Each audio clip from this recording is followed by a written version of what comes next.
there are financially abundant times and economic uncertainties throughout business and entrepreneurship. Now, if you're experiencing economic uncertainty, this can send shockwaves throughout your business or organization.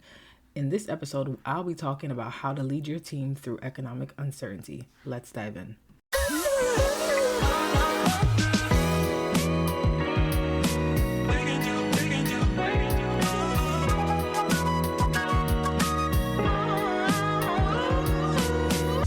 Welcome to Hire Breakthrough, a podcast dedicated to helping entrepreneurs like you take the breakdown out of their hiring breakthrough.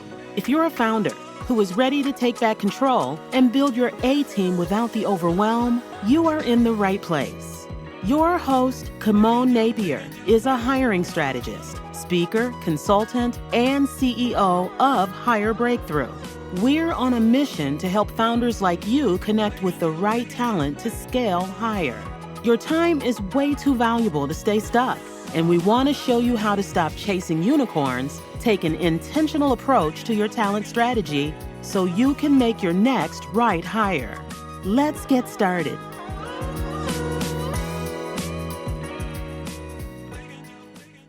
Welcome to the Hire Breakthrough Podcast. My name is Kimon Napier, aka The Hiring Strategist, and today we're going to be talking about how to lead your team throughout economic uncertainty.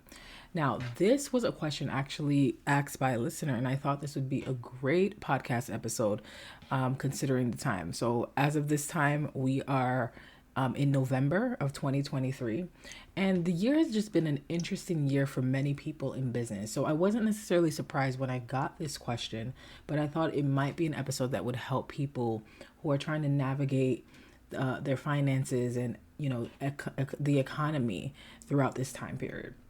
So let's just jump in. So I'm talking about economic uncertainty because throughout this year, I've heard it from so many business owners. You see it on the news, on the television. Everybody keeps talking about recession. Now, feasibly, if you look at what a recession is, the definition of a recession, we are actually not in a recession. But there is definitely something funky going on when it comes to people in business, their finances, and whole nine yards. I actually have seen a lot of businesses close this year. I've seen a lot of people talk about how they've been struggling in business.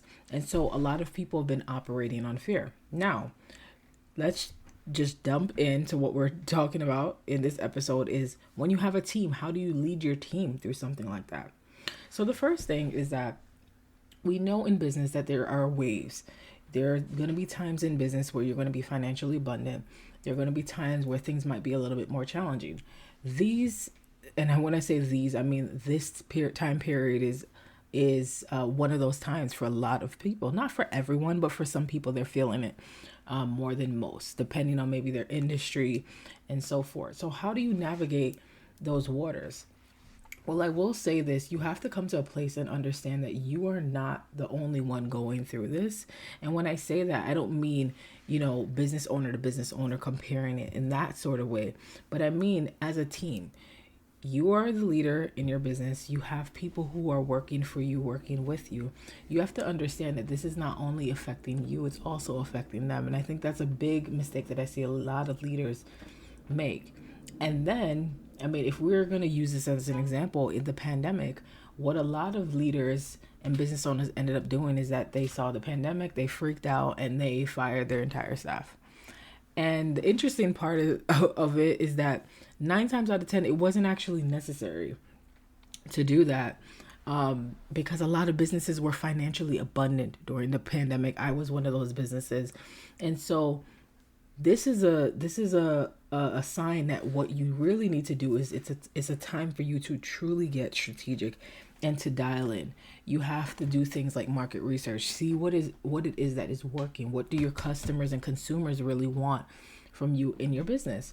And ask your team members for feedback. I think that's one of the biggest things, right? Sometimes as leaders in our business, we think to ourselves that we are drowning or we're going through things solo, but you have a team to lean on. This is the reason, and this is one of the biggest benefits of having a team. Sometimes people on your team see things that you don't necessarily see. So if you're going through a period of economic uncertainty, the first thing is to understand that you are not alone. So that's the first thing. The second thing is that you need to actually show up as a leader. Now, a lot of people are probably just like, why is Kimon actually saying that? And I'll tell you the reason as to why I'm saying it. You know, in any recession, which, you know, I've said before, this is not actually a recession, but there is definitely something going on. So maybe we might be leading to a recession. But in any recession, any time of financial struggle or worries, sometimes with some leaders, not all, their first instinct is to completely shut down or hide. And that is not the way that you need to show up as a leader. Because you have to remember this. If you are leading a team, no matter if your team is 2 people, 4 people, 10 people, 100 people, your team members need to actually see that you are invested in this business and you are showing up. So if you're not showing up, then how can you expect team members to show up, right? Like mic drop, pin drop. Because this is the thing. Your team members they're looking to you to lead. So they're going to follow basically what you're doing. So if you are like, okay, maybe this month wasn't like the most financially fiscal month for us, what can we do to turn it around? And they see you trying to figure out, they see you asking for feedback, they're naturally going to want to do the same. Because why? It shows that even though you're the leader of the business, you are also a team player and you're not just hanging them out to dry. A lot of leaders, they don't operate like that. So it's like in a period of financial struggle, they might just say like, well, you're not marketing hard enough. You're not selling hard enough. This is what they might be telling their team members when it might not be any of those things. It could just legitimately be a period of financial uncertainty. And as the leader, what you need to be doing is you need to make sure that you are leading the team through that. So making them see that you're there. So whether or not, you know, this depends on how your business is structured, but whatever it is that you are supposed to be doing in the business, maybe it is that you need to strategize some more. Maybe it is that you need to hop on some more sales call. Whatever it is, you have to lead your team to this. They're looking to you to lead them. They want you to lead them, and that's what you need to do. So that's really the second biggest thing when it comes to economic uncertainty. The third thing is, please, for the love of God, please don't just go out here and just fire your entire team. I've seen so many businesses do that, and it comes back to bite them. Essentially, what you're doing, you're shutting down your business, you're shutting down your operations. Now, what I will say, if you do have team members that are not necessarily the most efficient, it's a good time to do some performance reviews. The reason for that is that maybe this team member can operate in a different area of the business. Maybe they have skills that can really aid you during this time period that you might not have even noticed before. It's a time for you to reset and really get clear on what it is that you need. Oftentimes, a lot of businesses and business owners, they don't necessarily know what they need when it comes to their team members, or they might have people on their team who I wouldn't classify as an A player, or who are just not efficient. So in this period, it's a time for you to reset. So now if you're in this period, maybe that you have reserves in your business that you're like, okay, I can coast, you know, during this period. Of course, I'm still trying to make money, but during this time, we're going to operationalize. This is a gift, because what I see a lot of business owners do is they focus so much on the sales, marketing, and forget about the operations. And this is where you have customer dissatisfaction. Products are not working, things are glitchy, people are not getting back to you on time. So it's a time for you to do all of that. This is a time, if you don't have an operations team member, if you can't afford it, I would highly suggest you get some type of operational help to help you do things like get your KPIs together, to help you do things like, get your standard operating procedures. Make sure you're looking at and doing like a complete analysis of the tools that you're using. Is there places for you to save? All of that good stuff is going to help you throughout this period, because of course we know it's going to end. it's going to end at some point. May not feel like it to some, but it will end at some point.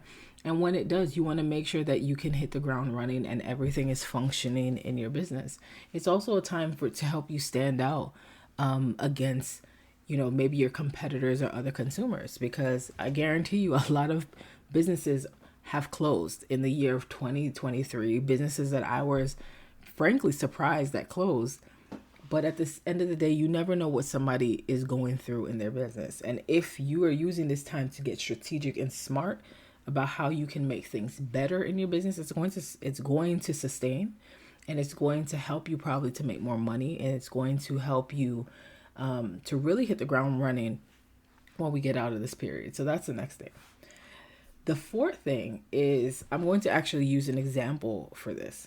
So I talked about earlier that you need to show up in your business as a leader and stuff like that. So I'm going to give you, it's kind of like a case study as to why you need to do that. And this will be number 4. So I remember I worked with a business owner. The business was thriving, throughout 3 or 4 years. The business was doubled and even tripled its revenue and the whole 9 yards. Now, what that business owner chose to do was they weren't necessarily financially savvy. They did not listen to their CFO. They did not listen to their COO. And ultimately, what ended up happening is that in a period of economic uncertainty for that specific business, the business started to tank. And let me explain to you as to why. So, of course, you're not listening to your financial advisors, your strategic advisors. So that's the first thing. The second thing is that you're not making sound investments in your business. So you're just spending. You're not saving. One big mistake I saw with this business is that it had no reserves whatsoever. This is a complete big no-no because you don't know what will happen in business. And so in a period of economic uncertainty, there were no reserves. So if in this business, they had a particularly rough month, and what ended up happening is that they were missing payroll, things were bouncing back in the whole 9 yards. And it's because the business owner was just not making financially sound decisions from a financial perspective. Also, another thing with that specific business is that the business owners was charging way too much money to the business, like on a monthly level. Now, this is another mistake I see a lot of people make. Of course, the beauty of a business is that you can write off things on the business and the whole 9 yards. But if you're not bringing in money, you can't keep charging money to the business. And a lot of people make that mistake, and it's something that you don't want to do. So with this number 4 right here, what I want to encourage you to do, meet with your financial advisor, your accountant, your bookkeeper, whoever it is that helps you to make financially sound decisions in your business. I'm encouraging you to meet with them. Now, of course, you should be already doing that, but if you haven't been, maybe you're a particularly small business and you've been doing your bookkeeping and things like that yourself. But if you need more advice, or if you're in a period of maybe you're like worried about finances, or you want to prepare for your next level, it could be that this is an abundant period for you and you want to get prepared. I'm encouraging you to meet with whoever it is that can give you financial advice, because you need to establish the reserves for your business. You need to make sure that your operations is functioning correctly, meaning that you have the proper tools. Maybe you have tools that you've been spending money on that you haven't been using. You need somebody to do this analysis for you. And of course, on the financial side, that's going to be like a financial advisor or a CFO. On the operations side, that's going to be like your chief operating officer, your operations director or manager, or something of that nature. This is going to really help, change the trajectory, because you need this insight in order to make sound decisions. Because that comes to the next point, number 5, is that you can't ignore this. And you'd be surprised as to how many business owners are ignore things when they're going wrong. As the leader in your business, you have to learn how to turn the ship around. Basically, the analogy that I'm using. So if you're noticing things are changing in shopping patterns, It's a time for you to really think, okay, what is it that my customers want? What do they need? Probably what you should do is ask them those questions, right? So you can fulfill those needs, because it's going to just help you. Use this period as a time to actually get insight into things. Maybe it's that you have a couple of products and they haven't been doing well, and maybe it's time for you to create a new one. As a leader in your business, you are going to have to get creative and strategic during this time period, and that's how it's going to really help you. So, of course, that's what you really need to be doing as a leader. Now, when it comes to your team, of course, you need to lead and motivate your team. So, how do you keep up your morale of your team?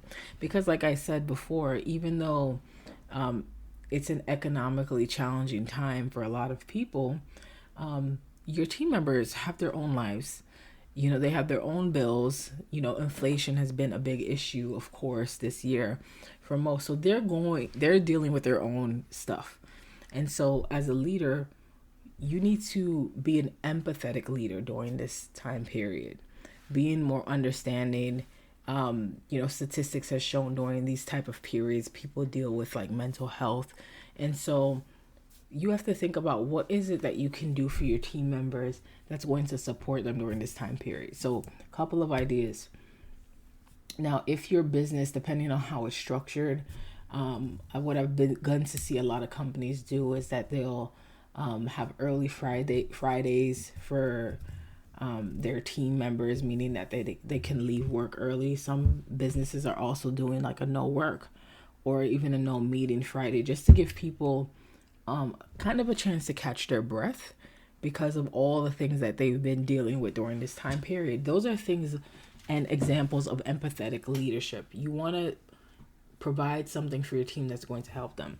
Now, of course, if it's a really mentally challenging team, I had a client whose team members were really going through it during this time period, and what they ended up doing was offering them like a stipend almost to really help them to get some virtual therapy, use a couple of apps like Headspace and Headway and all that kind of stuff to really help them during this time period. But that is how you show up as a leader. You don't want your team members to just feel like, yes, the leader is up here and I'm down there. You never want them to feel that disparity amongst you, because it just is not supportive for your business. And what ends up happening is that during these time periods, it's like people's true colors will show. So if you are a leader and you've been a great leader, and then during an economic uncertainty, your team members can kind of see like, okay, this is how my leader functions under overwhelm and stress. And if you're not functioning in the best way, what it can cause is that, of course, they're going to start looking for jobs. Their performance might drop. They just might be totally disengaged. You don't want any of those things to happen. So make sure you as the leader are also getting support during this time. Schedule a therapy session, meet with a strategist, get the help that you need in your business the way that you need the help. Don't ignore things and make it necessarily get worse during this time period, because what you need to do is foster a sense of resilience, and you have to get adaptable during this time period. For your team members, if they have some additional time, maybe in their schedule, it could be a time for them to invest, not for them to invest, but for you to invest in them to get some sort of training to help them to upskill themselves, get some more personal development. All of these things are going to truly help during a period of economic uncertainty. So I wanted to end this and say, like, don't worry, you're not alone. I've heard it from so many businesses, but this period will end. And even if you're in a financially abundant time, like I said, if businesses waves, you can have that financially abundant time period. You can maybe have a month or two where you might be struggling when it comes to your finances in your company. But these are some things that's going to actually really help you during the period. This is how you're going to lead your team through it. This is how you're going to get more resilient, more adaptable, and how you're going to ride out the wave. And you're going to end up on top by implementing all the things that I shared. So I hope this was helpful for you. I hope you got some value from this episode. Now, before we go, I wanted to just share something new and exciting for all of you. So if you've been, of course, having this period where you're wondering, okay, how do I make more money in my business? But I want to have a team. I don't want to do it solo. I don't want to be burnt out. I don't want to be stressed. Well, I have something awesome for you. So on November 13th, so starting November 13th through November 15th, I'm going to be hosting a free challenge. This is the Stack Your Team, Stack Your Revenue challenge. It's a 3-day challenge, and it's designed to help you move from either a team of none or maybe an unprofitable team to a more profitable and scalable team. This is how you're going to stack those coins in your business and make more money. So I'm going to be covering my proven proprietary framework that's going to really help you to dial in with your team. It's going to talk about all the things that you need to have in place. It's going to talk about how you attract those A-team players. And it's going to talk about how you can make more money by utilizing people in your business. Because why would we want to be working solo and in silos? That's not healthy, and that's not necessarily going to help us to get to 7, 8, or 9 figures. I don't know about you, but I've never seen any business get to 9 figures being a person of one. So if you're looking to make more money and stack those coins in your business, I want you to go to stackyourteamchallenge.com. You're going to register for the challenge, and we're going to go underway. I'm going to be going live for the 3 days, and I'm going to teach you my proven framework and my strategies to really help you to, of course, attract those A players and to make more money in your business. So before you go to www.stackyourteamchallenge.com. And of course, stay tuned for the next episode. Are you ready to stop chasing unicorns and hire diverse, qualified talent, but you need help with the full hiring process? If so, be sure to visit hirebreakthrough.com/scale so our team can help make your next right hire today.